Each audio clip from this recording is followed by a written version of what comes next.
A very good afternoon to all, brothers and sisters in the Lord. So now is the afternoon session, 30th August 2022. Supposed to start at 1:30. We are just now, we end late, so we have extended it. So 1:40 we start. Arahang Samma Sambuddho Bhagava Buddhang Bhagavantang Abhivademi.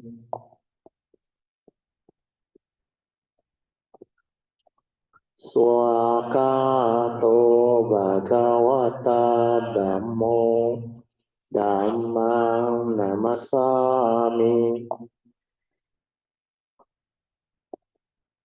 Supatipano Bhagavato Sāvaka Sangho Sanghang Namami. Okay, you all can be seated. We will continue from where we stopped. We are at page 107. Before I continue, because I was told by Sui, there were some Zoom participants who actually sending some comment this morning. Okay, there are two messages. One is from Susan Tay from Klang. She said, Sadhu Ratio for the revision and reinforcement of faith. Sadhu Kayamitas. And Joyce also came in and sent a comment.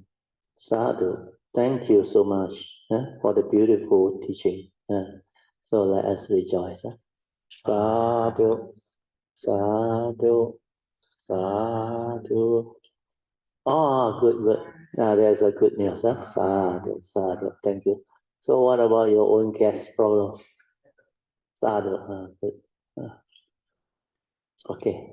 Ingrid, can you help to continue? Page 107. From the beginning. 20th Heart Sutra class. 20th Heart Sutra class and meditation class on 12 August 2012. Top notes taken to assist in developing a clearer and better understanding of the sutta discussed. Part 1. Recapitulation and emphasis on the previous lesson. 1.1. The first 3 stages of purification. The 7 stages of purifications are important cultivation, especially so the first 3 purifications, which are purification of morality, purification of mind, and purifications of views. Part 2, Heart Sutra class lesson 20, Sariputta, page 47 to 50. 1.2, definition. With precepts and samadhi complete and bright, the pearl light appears.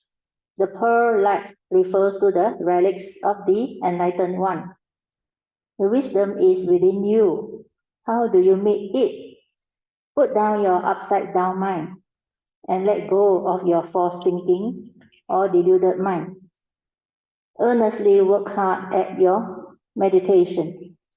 False thinking mind is the mundane, deluded, heedless mind.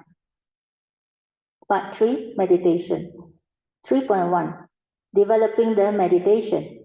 To develop the meditation, the body and mind must be in harmony.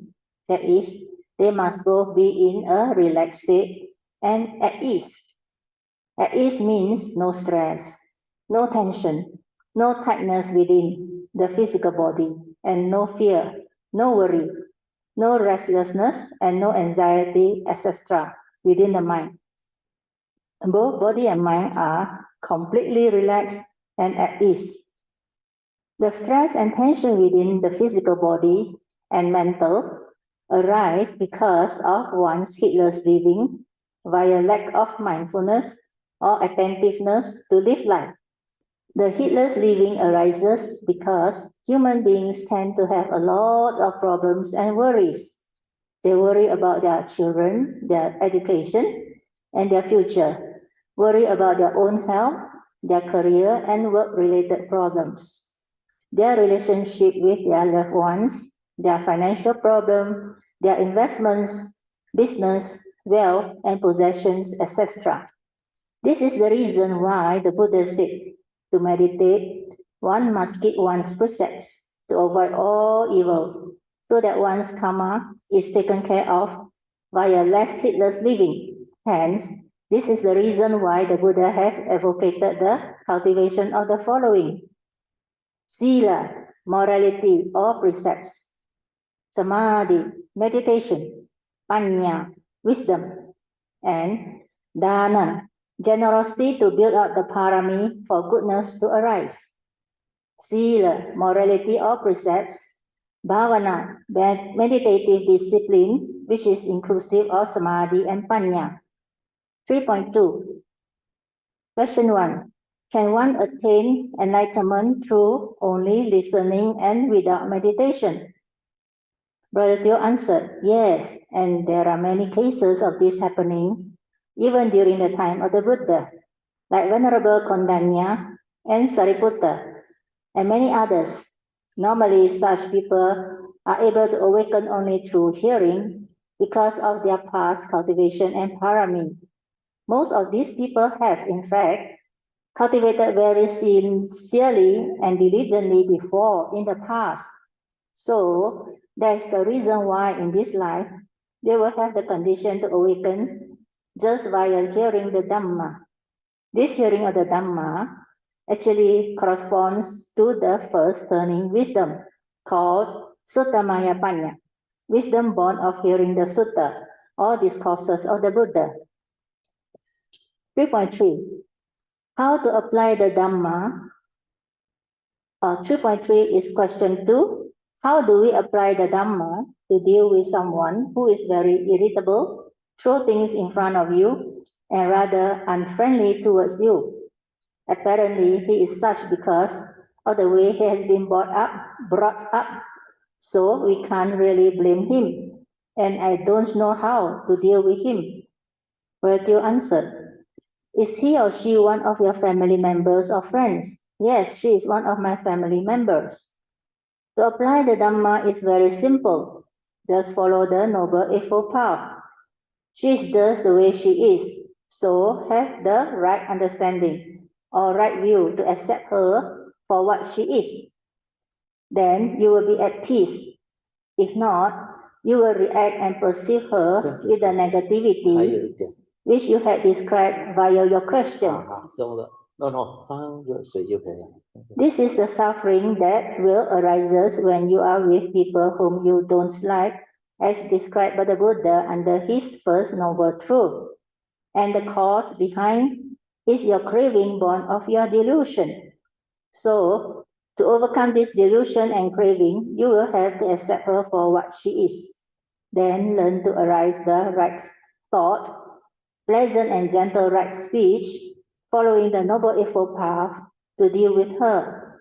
Do not react or reason with her because it will not bring about a solution to her so-called problem or negativity as you have perceived earlier.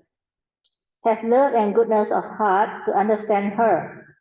Radiate metta and make aspirations to help her change for the better. All this will help. With mindfulness, observe her and wait the right conditions to counsel her and bring her into the Dhamma fold when conditions are appropriate. Slowly, with patience, loving kindness, and wisdom, she will come to accept you one of these days. Good. Do you know who asked this question? Huh? You all cannot remember. Sister Manyan. So when I say slowly, with patience, loving kindness, and wisdom, she will come to accept you one of these days. Means you have to wait for appropriate causes and conditions, understand? Otherwise, no point. That's why just now in the room also, Sui An was sharing something with me. Then I think we discussed about this example. When they come up the trip here, their driver, because they had this, the driver was driving that car, what car really? Oh, wow. So actually at England, he turned the wrong turn, go to Kuala Pilau. And luckily the ways keep on telling him, Kuala Lipis, sorry. Keep on telling him, turn back. Then he told Suyan, are we on the right road? Suyan said, I think so. But after a while, he said, I think wrong road. Then Suyan said, like that, turn back. Luckily, 2 kilometers. Turn back. Then Suyan said, good analogy. When you cultivate Dhamma, also same. Wrong road, you get lost. Then I say, Dhamma, no ways, no. No ways to tell you you go wrong. No. That's why you go until Holland also you don't know. So that is a big difference. No? Then I told Suyan, sometimes people without affinity, you want to help, no point, you can't help. Well, there was one WhatsApp, remember earlier, somebody sent out my Kayamita book. There are certain things that even the Buddha cannot do. One of them is, without affinity, 无言人不可度. Even the Sammasambuddha also cannot help you because you don't have affinity. That's why affinity is very important. So in this case also same. When you want to help somebody, please remember, unless you are very strong and stable in your understanding, then you can see the sign, the condition, then you can help. Otherwise, you try to help, if he doesn't want to accept your help, you're gonna scolding for nothing. It will backfire. So remember this. You must have causes and condition behind. That's why I use this word. All this will help, but with mindfulness, observe her and await for the right condition. Right condition is what? Let things be. When the right condition comes, you will know. They cannot kau for somebody else. Understand? Oh, then they come and tell you, complain. Then you say, oh, no wonder. You want to understand why this thing happened. That time you talk to her or him, she will listen.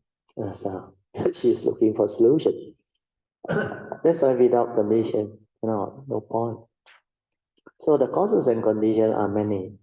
One is that person that you are trying to help has the causes and conditions to receive this understanding.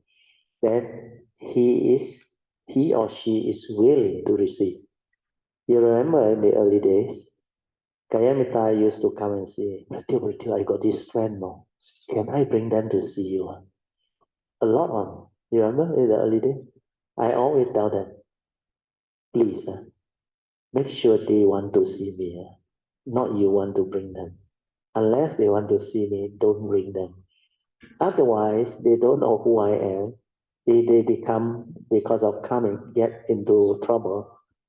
I cannot help. So, but this is nature's law. So luckily, because of that, that's why you learn, something will happen.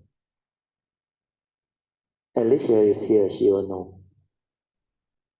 Many years back, their family good friend Vincent and the wife, Anna, they came and see me in Champaka. That time I was still teaching in Champaka. Then after that, they heard the Dhamma very good. They said, after that class, I got this friend, can I bring her to see you? I say, can, but make sure she want to come and see me. Then after that, I think they went and talked to Alicia. Then for 1 or 2 months, I didn't hear anything. Then suddenly, Vincent called me, but today, Tuesday class tonight, they coming to your house. Oh, I say, Sadhu. That's why after that, Alicia, learn, have affinity. Straight away after that night session, the whole thing happened. And she continued to have faith, see the light at the end of the tunnel. But when she came here, I can sense her sorrow, her suffering, her misery, her depression for 70 years. That time I don't know, but I can sense that. I look at her, she dare not look up. He came with Freddie, he sat one corner there. Then somehow when nature know, that night I go and share the first and second noble truth with him. Then she was suddenly listening attentively. Then I can saw suddenly like there is a radiant inside her facial expression. Like she starts to have a little bit of joy. Means somebody can describe what she is going through. Because she is 17 years, what type of suffering you tell her so she understand. Understand? The first noble truth reality. Then all those that hit her one, wrong thought, all those things she understand. That's why after that, he keep on chasing after Sri Ang for the talk because he knows it's recorded. So this is how it happened. Then later on, she also come to Thursday class. And there is condition. She recovered and over these few years became so beautiful. So this is what I mean by God condition. Only do something. Don't be too eager to help. Don't say, hey, my husband lah, or my daughter lah, my children lah, I must bring them to the Dhamma. If you don't have the understanding, you can create unnecessary misunderstanding between them. You know, it is normal for a normal human being who are not enlightened, not to be pushed to do things that they don't like, unless they understand, they see them. But sometimes you put pressure on them, you are the mother, or you are the father. I tell you, the kid rebel. Deep inside, they don't like. So if you do that, that is coming. In future, you will have parents who will do the same thing to you. Is that what you want? If that is not what you want, please remember this Dhamma law, the understanding. Unless there is condition, no matter how close to you, how related to you, just let things be. Okay? Continue. Next page. 21st Heart Sutra class and meditation class on 26 August 2012. Part 1, recapitulation and emphasis on the previous lesson. 1.1, purification of Sila, Citta, and Ditti. Purification of Sila, or morality or virtue, Citta, or mind, or content of consciousness, and Ditti, or view, followed by purification by knowledge and vision of overcoming doubt, are all very important cultivation. This is especially so for the first three purifications, where one must get it right. The understanding of Dhammapada verse 183 on the advice of all Buddhas is also very important, for it is based on a deep understanding, born of right view, with regards to the law of karma. Starting, of course, with the first advice, all evils is to be avoided. So our first inquiry must be, what constitutes evils? The three evil roots of greed, hatred, and delusion are the roots of all evils. So, if your mental intentions behind all of your actions, speeches, and thoughts, processes, are with these evil roots, then they will condition you to become very evil, hence creating one's negative karma via you reap what you sow. Take, for example, selfishness and anger. Once these evil roots are there, they can condition one to kill and harm and take advantage of a situation for their personal selfish gains. Sankhara, mental states or content of consciousness. There are 52 of them, and some are wholesome and some are unwholesome. So we need mindfulness and heedfulness to be aware of them so that we can avoid all evil via this heedful mind. With heedfulness and sati or mindfulness, we can see clearly how our mind gets conditioned into negativities. Mind states with these three evil roots via our own ignorance and self-delusion. How we get ourselves entangled with the evil mind states of anger, hatred, selfishness, lust, envy, and jealousy, fear, worry, and anxieties, etc. Through our lack of understanding of the noble truths, thereby conditioning us to grasp and cling onto the unreal, which has the three evil Three universal characteristics of impermanence, suffering state, and non-self, come anti-nature of all phenomena. Without wisdom, we will not understand how we are conditioned into negativity.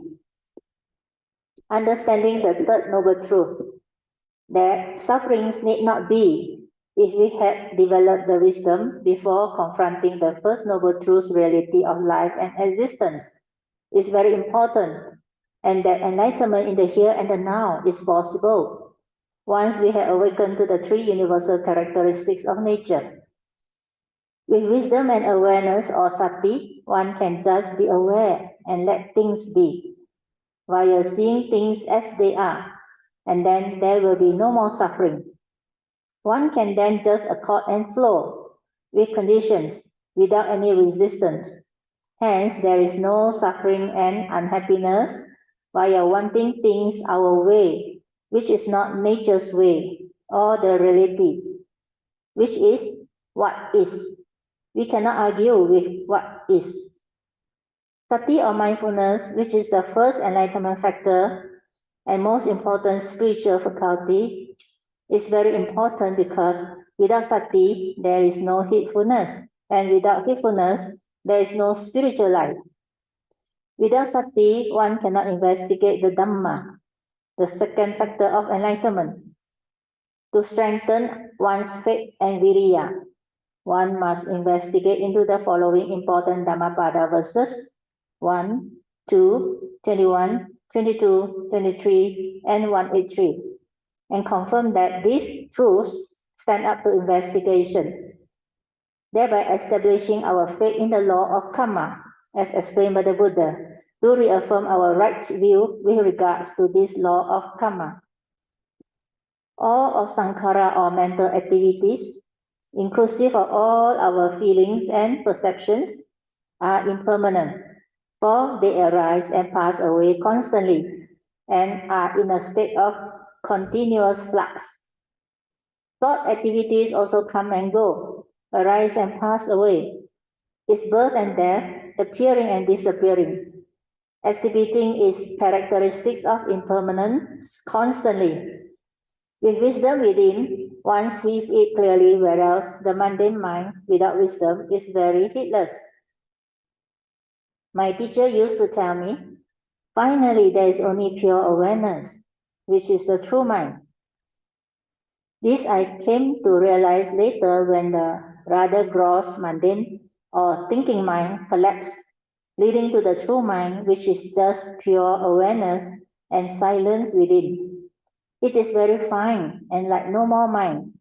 It is like the pure nature or awareness just shining forth when the mundane thinking mind is no more. But there is such a thing as life, even though it is only within the moment. As we have established earlier on, the past is already gone. Hence, it is not a reality anymore. Similarly, the future has yet to happen. So it is also not a reality. Hence, the only reality in existence is only the present moment. And moment to moment, life passes by. What are you doing? Every thought just arises and passes away very quickly. So, as real as it can be, it is there for existed.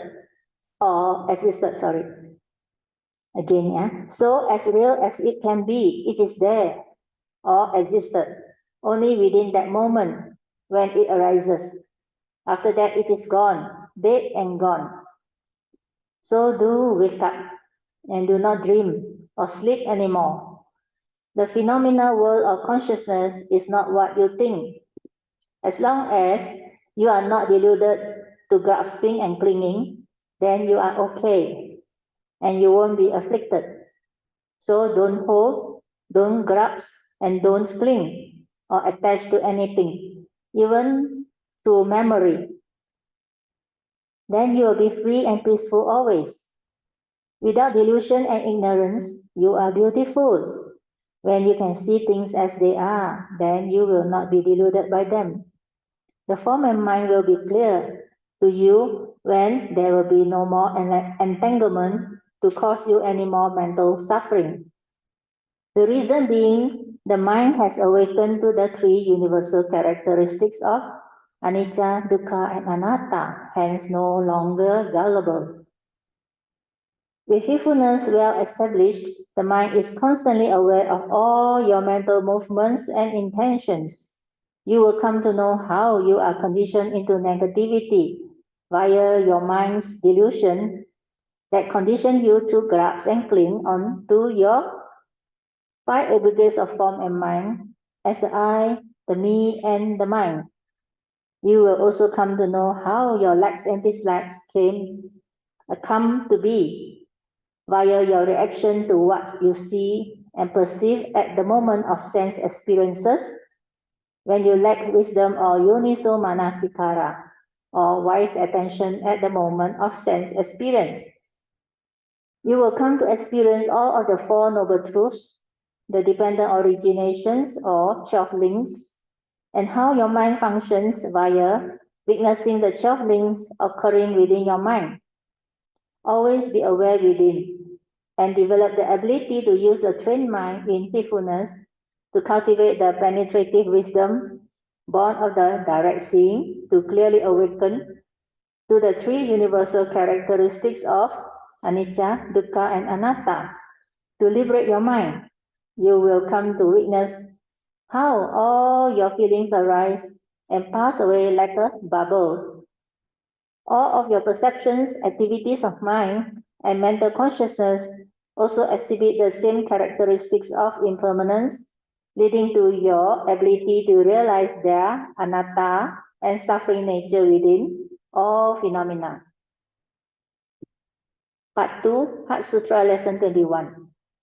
Form does not differ from emptiness. Page 51 to 57. 2.1. Form is emptiness and emptiness is form. This concept of form is emptiness and emptiness is form is very difficult to grasp, and most people cannot understand this. There are also some Buddhists of the Theravada tradition who think that the Mahayana teaching is not authentic because they cannot accept the Heart Sutra teaching that said form is emptiness, emptiness is form. But for those who understand, there is no such problem because basically the Buddha's teaching on anatta as presented in the Theravada tradition also gives the same meaning for anatta as non-self, an empty nature of all phenomena, and sunyata or emptiness. For whatever that is impermanent, it is not a permanent unchanging entity that we can cling onto and say this is me or these are mine, i.e. they cannot be owned and possessed. Ultimately, they are all mind-made and empty because form and mind are all conditions arising phenomena, a phenomenon. Hence, hey no me and hey no you. Also, the Buddha always said, rupang anicca, rupang anatta. Before something exists in space, there is only space or emptiness. So form, which occupies that empty space later, does not have different characteristics with that emptiness space. So in form, you are able to see and understand the principle of emptiness and hence not get attached. If we go direct into the mind, then we will know that all knowing comes from mind, as mind is the forerunner of all things. So everything is only consciousness appearing and disappearing. So how real can it be? This is the reason why it is empty, because it is just a mental image conjured by consciousness, which is like the great magicians, as explained by the Buddha via his analogy of the five aggregates of form and mind. Part 3, Meditation. 3.1. Three universal characteristics of impermanence, suffering state, and non-self, or empty nature. All phenomena, whether physical, mental, or nature's phenomena, exhibit these three universal characteristics of impermanence, suffering state, and non-self, or empty nature. Take, for example, our in and out breath. our footsteps, our heartbeat, our feelings, our perceptions, our thoughts and consciousness, and our bodily vibrations, etc. They are all continuously arising and passing away, following nature's law. See their appearing and disappearing, birth and death, rise and fall, and the moment of its arising, its sustenance, and its disappearance clearly via the silent mind in direct seeing to awaken to their three universal characteristics of anicca, dukkha, and anatta, so as to break free from sakkaya ditthi or self-delusion. See clearly its conditions arising phenomenon, i.e., how when conditions arise, the phenomenon comes to be, and how when the supporting conditions for its sustenance are still there, then the phenomenon will continue to exist, and how when any of the supporting conditions cease to be, then it will lead to the disappearance or cessation of the phenomenon. This will lead to the comprehension of its impermanence and non-self or empty nature clearly. Then you will come to understand that if you try to hold or cling onto things and want them your way, which is not the nature's way, suffering will come to be. This is how you react to your sense perceptions via delusion that conditions your evil roots to arise. Evil roots are the roots of all evil. Hence, they have the power to condition you into negativity via your evil action, speech, and thoughts. This is the reason why heedfulness, to understand all of this, is very important. And with heedfulness, you will be able to constantly investigate the Dhamma, as taught by the Buddha, to confirm that they are the truth. Hence, re-establishing your faith and reaffirming your right view. The Buddha Puja, or Buddhist devotional practices, as taught by the Buddha, are very useful practices recommended by the Buddha to help us develop the 5 spiritual faculties of Saddha, Viriya, Sati, Samadhi, and Panya, needed for us to perceive and understand his teaching more easily. Silence your mind to do the Buddha Puja with very strong faith and confidence in the Buddha and his teaching via understanding who he is and how special and great he is. Then bow mindfully. This will develop a very strong, calm, composed mind, leading to the establishment of the Viriya and Sati. Then with a strong Saddha and Viriya, you bow mindfully to pay respect or reverential salutation to the Buddha. To decondition the heedless thinking that you have arisen throughout the day, thereby calming the mind to develop a stable Sati or mindfulness within. The reason being this constant bowing and chanting of the Buddha's name, as practiced by the Mahayana, can also help develop the very strong Saddha, Viriya, and Sati needed to develop the wisdom. There are also many benefits that can arise because the bowing or reverential salutation is also a more meritorious action. Then, apart from developing the faith, we can also make use of these merits to make the necessary aspiration to walk the path of Dhamma smoothly by avoiding all the fools and only meet up with the wise and the enlightened ones so that Nibbana can be realized soon as possible.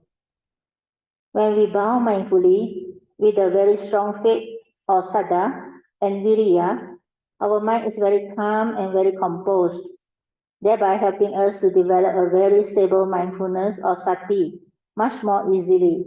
And it also leads us to cultivate humility.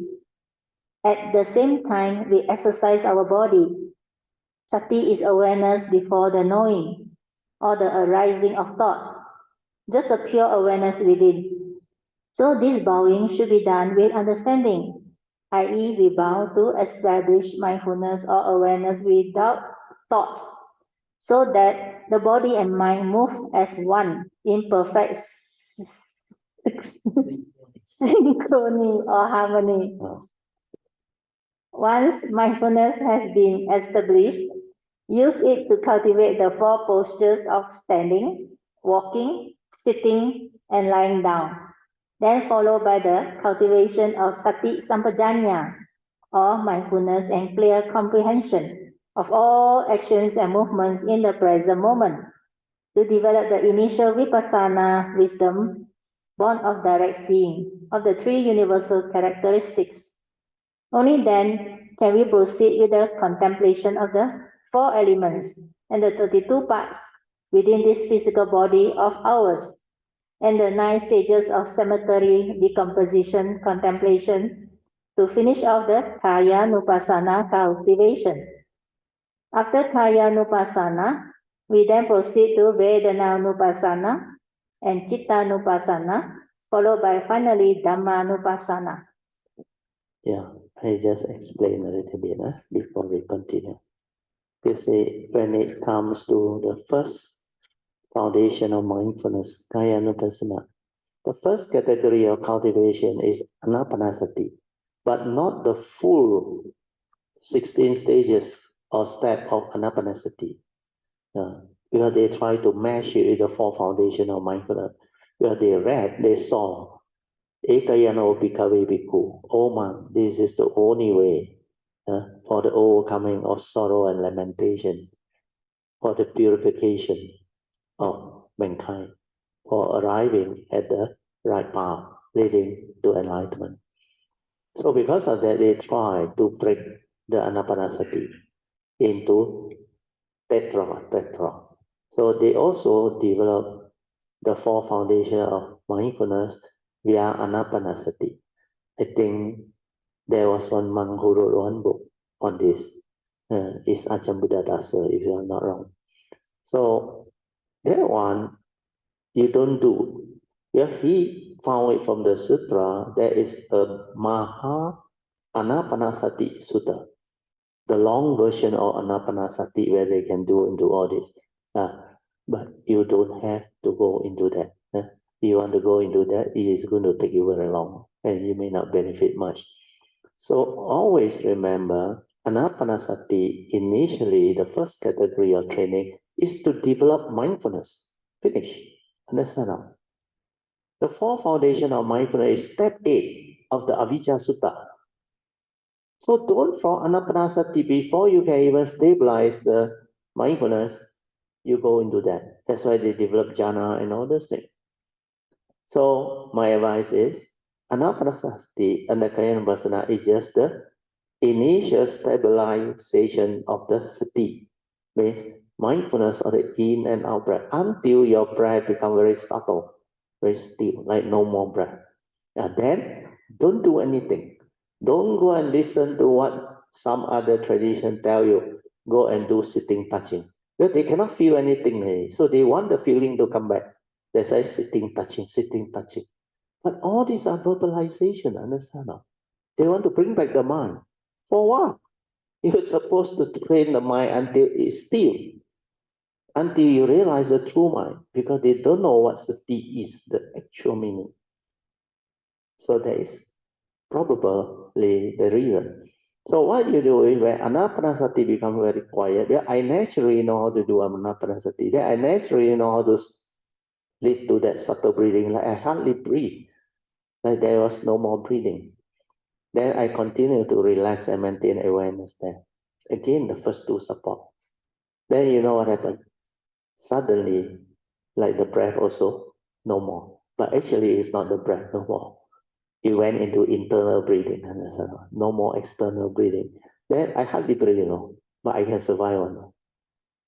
I don't have the problem like, you don't breathe already. How long can you live? No such thing. The whole session when I meditate. Then I realize when this mind become like that, so quiet, so still, the mind actually realized paucity. Means mind has realized the true mind and enter paucity. That's why your mind enter mindfulness. So when your mind is mindfulness itself, which is the true mind, sati, then everything you do is in sati. Every see, smell, taste, hearing, tactile or thought process, you can see the movement, all in sati. Like I say, specific phenomenal awareness. Understand? Then you look at external phenomena, nature's phenomena. Same, the moving car, there is no car involved, but that movement of that car, the awareness and the thing move. That's why I call it specific phenomenal awareness. I had to coin that word. But there is no way to describe it. Then you see the flow of nature, your awareness and the thing move as one. Means you no longer like a person who use thought to heedlessly think and do all those things, labeling, chattering, lost in thought. No more. Most of the time you are just aware. Specific phenomenal awareness. Everything is like that. Just like what Alicia go through, there is a beginning.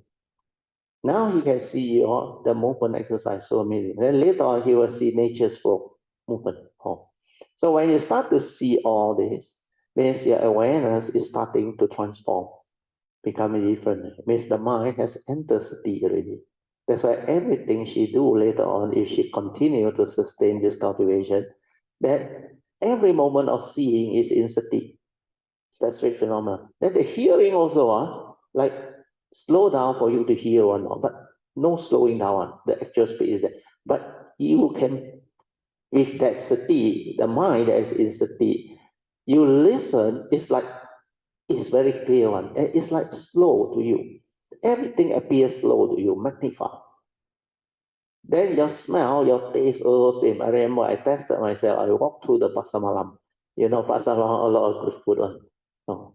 That's why it come. At the moment of contact, then how that thing. That's why with that type of mindfulness that is so stable, you can be at the moment of contact, then at the moment of feeling, at the moment of consciousness. Then how that feeling become that if it's a very nice flavor type of food, you will know. It's aware. But it does not go and like, oh, I must go and buy. Very nice. You cannot, because that time I was testing the mind. Then after that, I passed by the Waisakai there. There is a drain, very smelly. Then I realized if I have the condition to smell, I mean, I am nearby, understand? And this is very natural. You have two choices, react to it and become miserable, and that's not develop aversion. If you accept it, you just go through it. Then that smell that is in sati, you will just smell it. And you know, this one is that type of smell, but you don't react on. Because that is the reality. Condition like that, things will be like that. Then you move on. You want to avoid, move away, you move away. But you are mindful, you are aware, you make that choice or decision based on understanding. So this is how it differs. Then later on, I realized a lot of things I do, everything is in sati, not only smell. When I eat and I taste, all in sati. Then the tactile sensation and feeling also, no word one. Aware. Oh. Then that thought process through memory, how it come out, how it input the content, how the views, opinion, cause all this movement, that stability of mindfulness and awareness after mind enters sati really become very different. That's why I used to share with you all and hinted you all in the early days. Unless you develop the daily mindfulness until very stable, you have not started the real awareness-based meditation, the sati mindfulness meditation. The daily mindfulness must stable, otherwise you cannot be heedful in the midst of life. Now you understand. Yeah? Okay? Then after you develop anapanasati until the mind enters sati, then you can do the four posture, very easy. Standing aware, sitting aware, walking aware, lying down aware. Then the connecting movement, sati sampajana. All these things, that's why I recently told you all. When you are in a retreat, you have the condition. Everything you do aware, the blinking of the eye, the turning of your head, or whatever. Even you walk, every part aware. When you eat, your hand move. when you look at the food, when you smell the food, aware, understand, aware from inside. This will build up the momentum for continuous awareness, become ever mindful, constantly meditate. Then you enhance your religious routine. That's why I say, come in, pay respect. Before you go, pay respect. When you are under training, you have to do that. Understand now? Then after that, whatever you do, how you reach your cushion, how you actually sit and put yourself into that pose, everything aware. Until that one become a part of you, until that mindfulness show up. Then how you arise. Then whatever you want to do, your hand reaching out. Then when you take and drink, you can be aware, mindful, within the moment. Relax, be natural, walk. Then after the first three, the fourth one is what? The four elements. Understand? You can contemplate the four elements. The four element is actually based on the what they call related to the 5 daily contemplation. You are of the nature to what? Grow old, get sick, and die. For this form, physical body has not gone beyond. Why? Yeah, they are made of elements, understand? There is no knowing inside. So this way of subdividing the element during the Buddha's time is actually considered very smart or very how you describe it? He not advanced. He make it like very simple, no, but very appropriate and relevant, no. Because as a science student, we know chemistry, the number of elements or periodic table. You know how many or not? Why you want to go to that extent? These four cover everything. Patavi is what? Form, solidity. Everything solidity one is the element. Then within our body, we have, understand, our bones, everything is solid. Then even our flesh, certain part is solid. Then you got Apo. Apo is what? No. Apo is water element. Fluidity, understand? Well, I almost gonna caught. If I say yes, it's mechanical. Vayu is wind element. Tejo is heat element. Even though Pali I never memorize, why did I know? Because I understand the element. Then the Pali word become like, to me, very clear, very direct. So fluidity means what? We have our blood, we have our saliva, we have our whatever serum and all those things. So these are the one that has fluidity. Means there is cohesion. Understand? So everything that has this type of characteristic, like oil and all things, has this element, which is Apo. Then Vayu is wind element. Within our physical body, what is the wind element? Your breath. Understand? Your breath. Then, do you know your backbone and all these things, together with the physical structure, you need the wind element to stay out. Your lung also need the wind element to stay out. You understand? So all this, if you are mindful and aware, then I saw all these things. Then the heat element, if your temperature out of 37 degrees Celsius or 98.4 degrees Fahrenheit, then you have tendency or condition to fall sick already. Understand? Because this body is very sensitive. So these are the four elements that need to be regulated, balanced. Yeah. Then when you look at it, it's just like this one got no consciousness, I realize. And this physical body that we call rupa consists of only these four elements. And these four elements are nature's elements. They go the way of nature.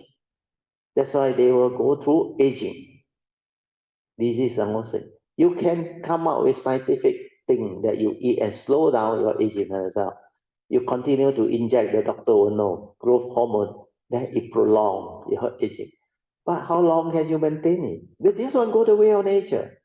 Ultimately, consciousness separate, you also gone. Then you cannot maintain already.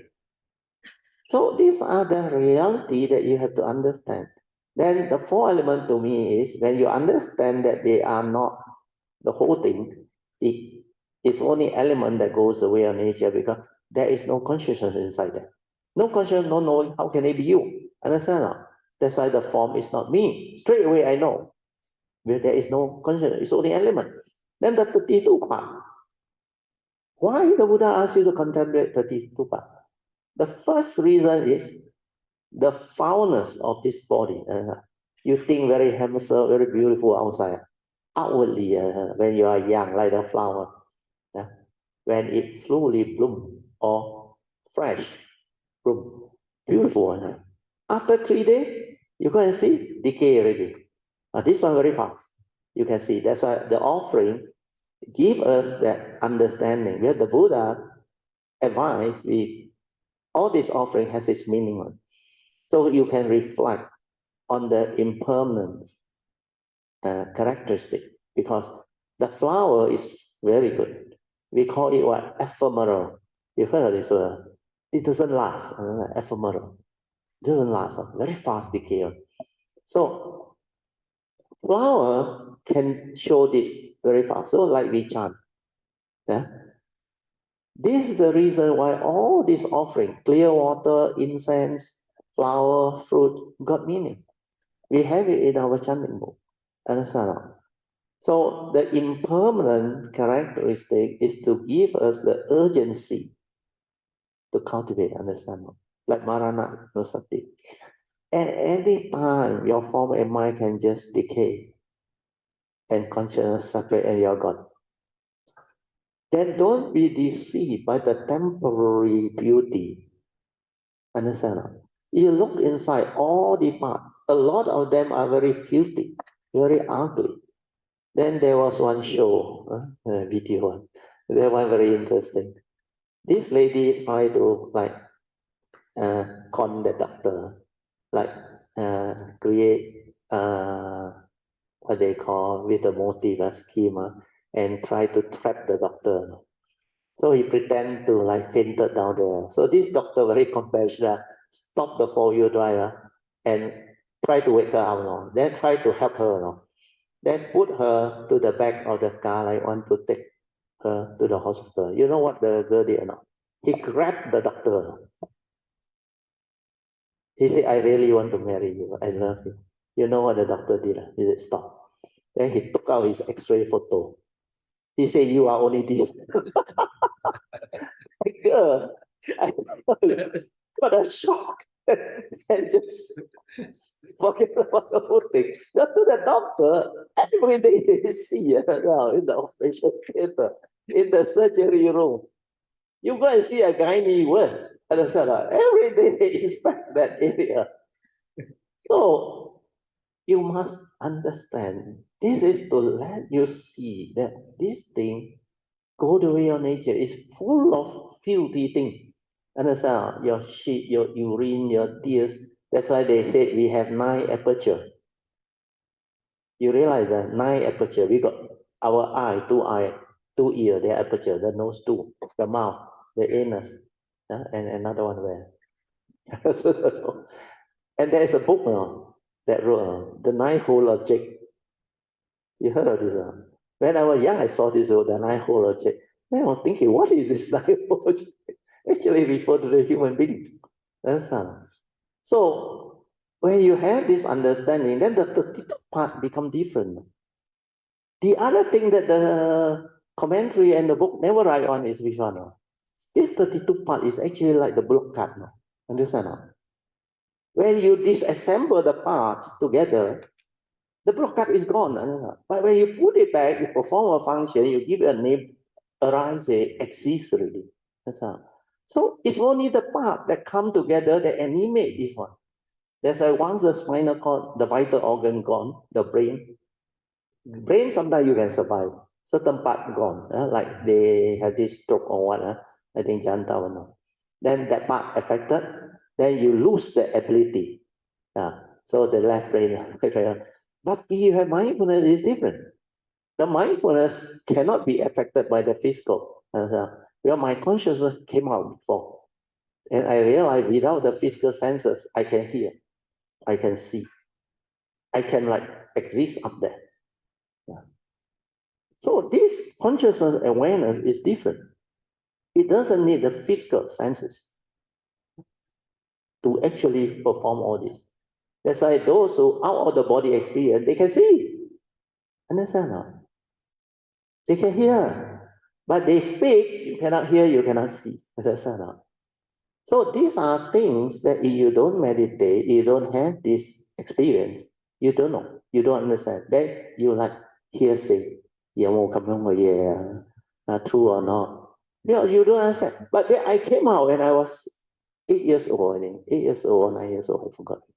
Then my conscience was up there. Then I couldn't go in. My brother went in. So I saw all those things. Then I called him, he cannot hear me.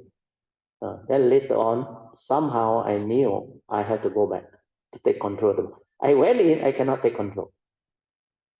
So that time I give it a push, I struck a pump, I went in. Then when I have control, I straight away ran out and looked for my brother. I asked him, did you went in and say all those words? He looked at me, he said, how do you know? You were sleeping like a log. He said, cannot even move. I said, never mind. I just want to confirm that I was not dreaming. But actually deep inside, I know I was not dreaming. But that time I was so young, I don't know what this thing is. That's why now I know that consciousness can come out. That's why when you die, it's that random of consciousness come out. Understand? There is such thing.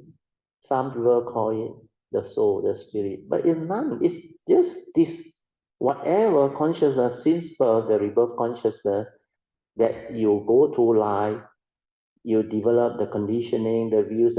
It's actually with the content of consciousness, all from the brain and the memory that you accumulate. And this is what it is. You carry this memory, this content, this conscious becomes that. That's why the fear, the selfishness, the delusion, the anger, everything there. That's why when they die already, especially the mother-in-law or whatever, the conscious come out, whatever you say, the mother-in-law can hear. But the mother-in-law cannot do anything because he don't have a physical body. He only get angry. He go and so be careful. Don't think that they die already means die. Then that thing can create trauma, you know. Although he don't have physical body, he can hate you, you know. Then he can come and disturb you. That's why the eerie feeling and all that. You remember the Terakuda Sutta? You must have what they call gratitude, respect, and treat the departed relative properly. Understand? Then help do merits to the triple gem under their name, in memory of them, I will say. Because otherwise, they come and disturb you, haunt you. That eerie atmosphere feeling. You go and read. It's there. When I have time, maybe I read. Then you understand. So all this, the non-human, they exist. Yeah, the consciousness come out because of their attachment, they continue to stay. Understand? Of course, some they use this what they call Bardo theory, the Tibetan one. They say you are like in transition. But forget about this. Maybe there is truth. I don't know. But what they tell you 49 days or what, please, there are some stay very long because of the attachment. There are some very fast, they understand the thing dissolve, gone. It's like you burn a lot, understand? You burn until almost finished already. Then towards the end, the flame all gone. What is left is the smoldering with the ash and all.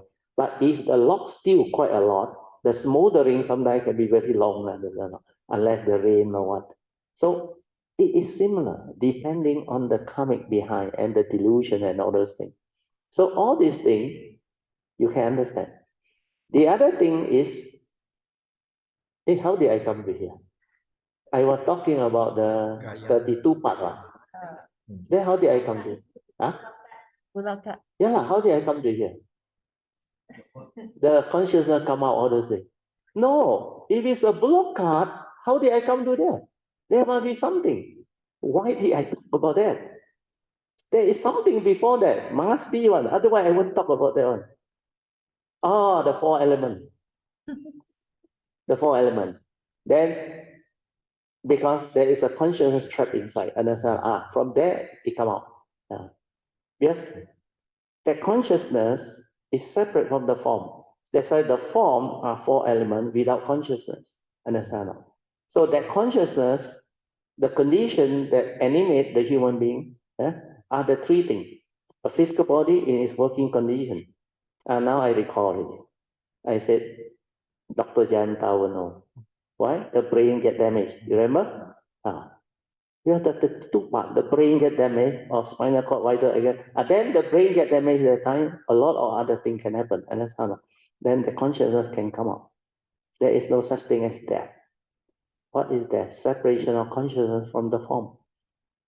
If at the moment of death you don't have avijja, no more rebirth consciousness unless you are bodhisattva. You have the four basic vows, then you will continue. Understand? But the rebirth consciousness is over already. This random come out. Understand? This is not you anymore. But it has separated, but it still has its what they call energy. It don't have a physical body. Like you get angry, you want to whack you, cannot. Sometimes you feel a little bit of chill, your energy, understand? Or they can cause eerie environment, but they don't have physical body. So why you fear ghosts? You are actually more powerful than them, understand? Because you have a physical body. But you go and hear all this, listen to all this, especially Chinese tradition. Dark place got ghosts, one can't see. So when you go to that place, that fear starts already. Nothing. Come, listen to pg107. Yeah. Like you were saying, they don't have physical bodies, nothing to fear them. But like you say, you can feel them, and you know that there is something, it's enough to freak you out. You know why it happened? You project your thought. You believe your thought. You have been so conditioned by your belief system, your tradition. Why the masala? They don't scared one. To them, they go to cemetery, no problem. Understand? They bring flower, sometimes bring girlfriend. Understand?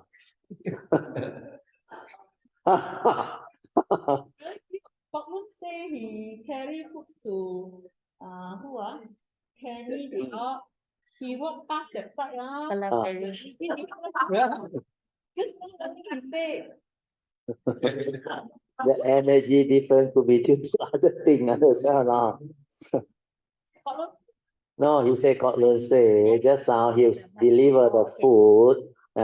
He felt the, I don't know, he didn't say, he said the energy different. The pie or the pie, the good columbarium. Oh, the equilibrium there. That is because sometimes he sensitive, he can feel, understand? But sometimes you must also know your thought project. No? Because you see that one, like you see cemetery, more quiet little understand? Because you see all the dead one there. Understand? So you have to find out. You cannot just jump to conclusion. But you say you can feel true. That one is real. But I haven't finished. That one is real. But it could be really non-human there. Then he sends it. But it could be the thought project. Will pass by there. So when the thought through memory, through your views, opinion, conditioning, and tradition, belief system, this thing can happen, anything. But what I'm trying to share with you is, they don't have physical body. Why you fear that? Yeah, I tried before. I silent my mind. I went to one of the emitters' house. I think upstairs, got one.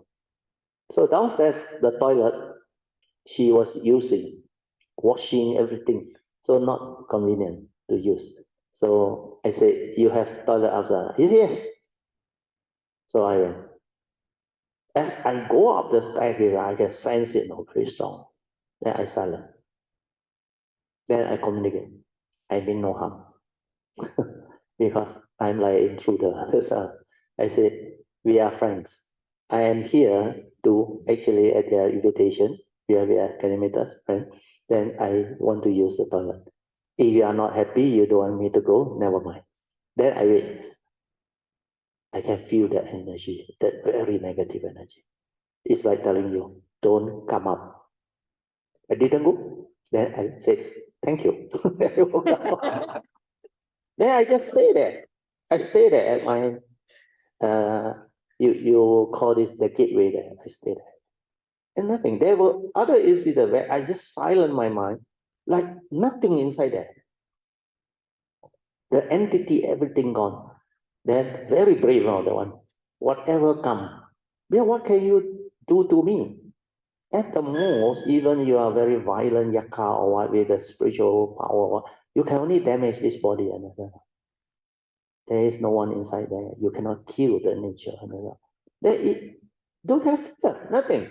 That's why I say, when you have the wisdom and the understanding, it's possible, not impossible.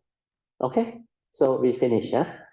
Then after that, only you do the 7-3 contemplation. To me, not so important. But in the ancient day, they had to do that, where they want to let you see how the form goes the way of nature, how it goes through the decomposition, so that your craving, your desire, your lust for the beautiful form disappear. Understand? Because ultimately, like the Christian Bible say, from ash to ash. You remember? Because you come from element, you go back to the element. From ash to ash, you return. So all this is during the ancient time. You need to reflect this, but during the ancient time, the teaching has to be this way. That's why it's taught. But the last one, 9th year of 7-3 decomposition, and even the 4 element, you don't really need much time to waste on those cultivation. You understand it, finish, move. Then Vedana, Chitta, Dhamma, Vipassana. Okay? Okay, we continue. What's the time already? Oh, so fast. 10 minutes. Yeah, 10 more minutes. Okay, I will go through. 22, 22nd Heart Sutta class and lesson. The meditative mind. This one is 2nd September 2012. The meditative mind must not only be calm, but it must also be mindful and heedful within to develop the wisdom needed to liberate the mind. It is this meditative mind that is aware, mindful, and heedful that can understand how the mind stirs and becomes afflicted via one's delusion or wrong view or ignorance that condition the evil roots to arise.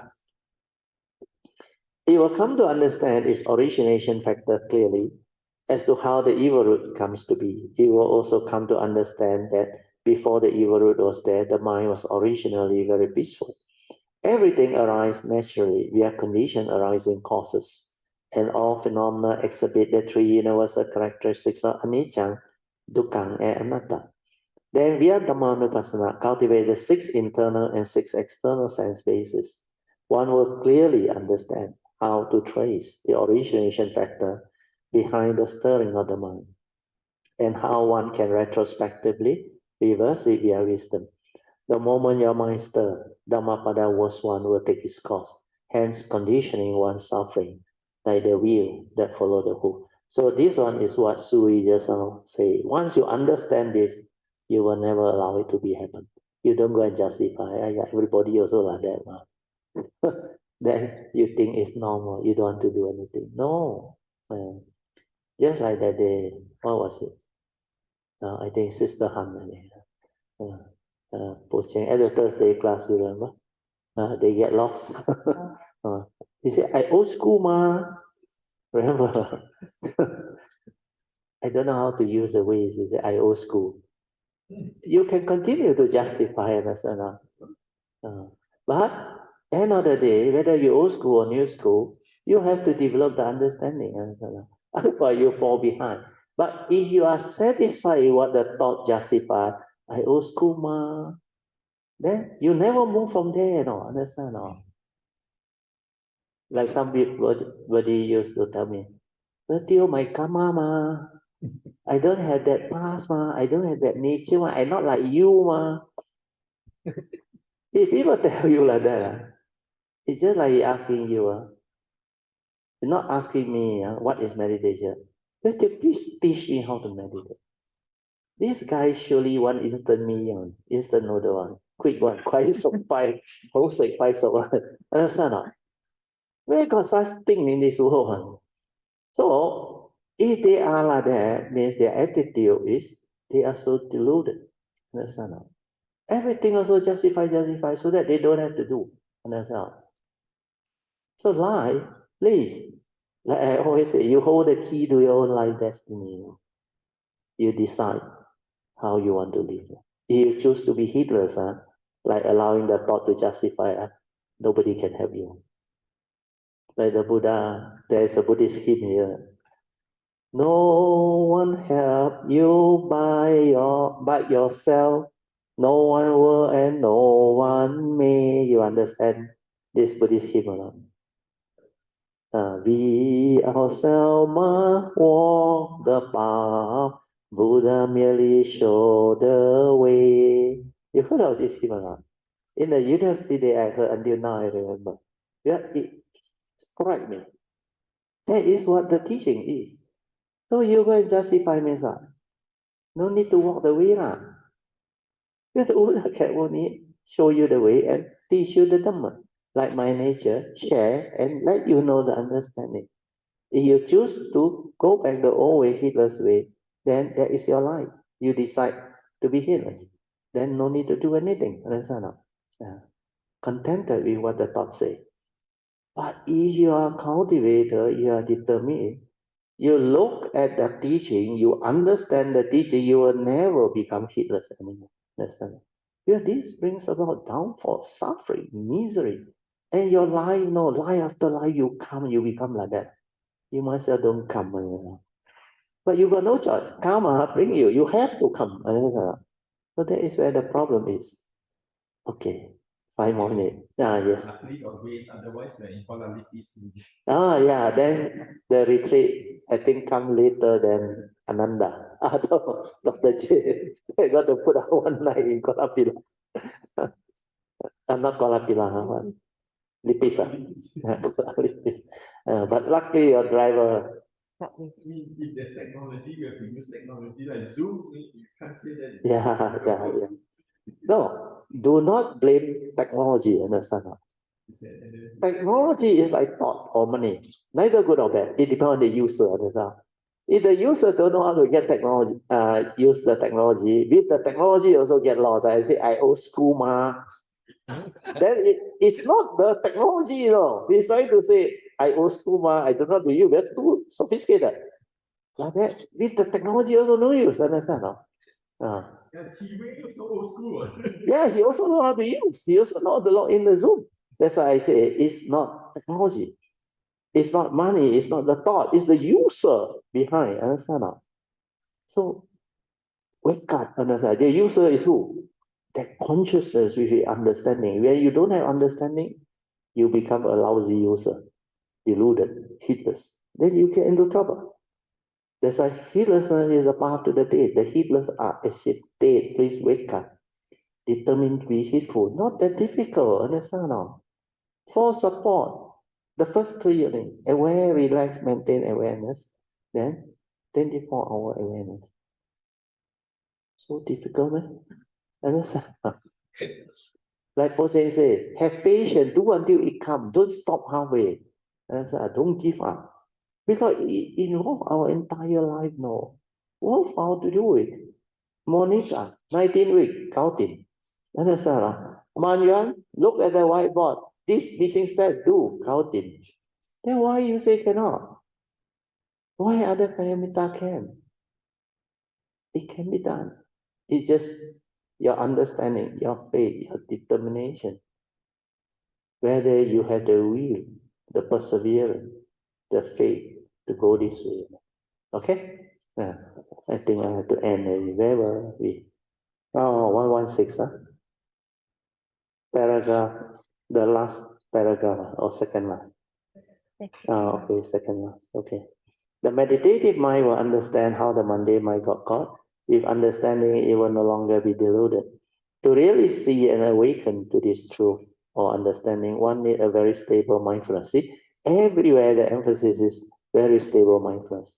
Take, for example, a case where a Kayamita's friend passed away. Suddenly, at the age of 63 years old, due to heart attack, the Kayamita said, "Today I am very sad." So I asked her why. She said because she had a very good friend for the past 20 plus years. I asked her again, do you know why you are so sad? And who is sad? Who is the one that is sad? You know what the answer is? As usual, she said, attachment law. Then I said, most Buddhists answer this way. And because of that, very likely they will not develop the wisdom.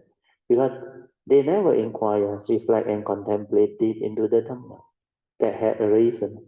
As advised by the Buddha under the second turning of the First Noble Truth, the first turning is proclamation of the Noble Truth of Dukkha, leading to Suttamaya Panya. Then under the second turning, the Buddha said,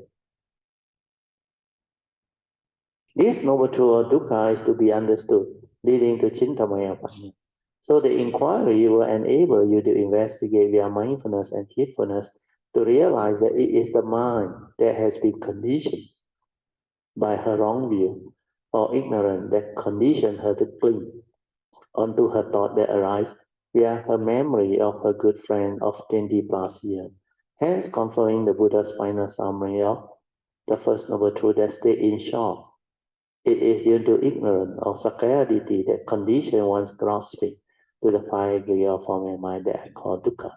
So the cause of suffering, which is craving or grasping and clinging, conditioned by her own self-delusion or sakkayaditthi, led her to cling onto her mental perception, memory, and consciousness that conditioned her pure feeling into sadness or suffering.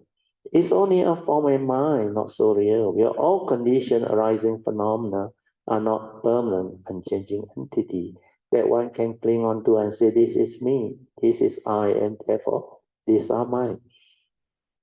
Do reflect deep into this and awaken to its 3 universal characteristics of anicca, dukkha, and anatta to break free. Then we will understand that there is no one to be sad, and also no one born, no one die. Contemplate and reflect deeply and inquire, why am I so deluded? Why can't I wake up to this truth? Who can remember who is this Kayamita? Wow, you all know, oh, sadhu. Yeah, Thursday class. Yeah, she was very new that time. That time very new. Wow, good. At least people remember. 10 years ago. Sadhu. Very good. Okay, we stop here.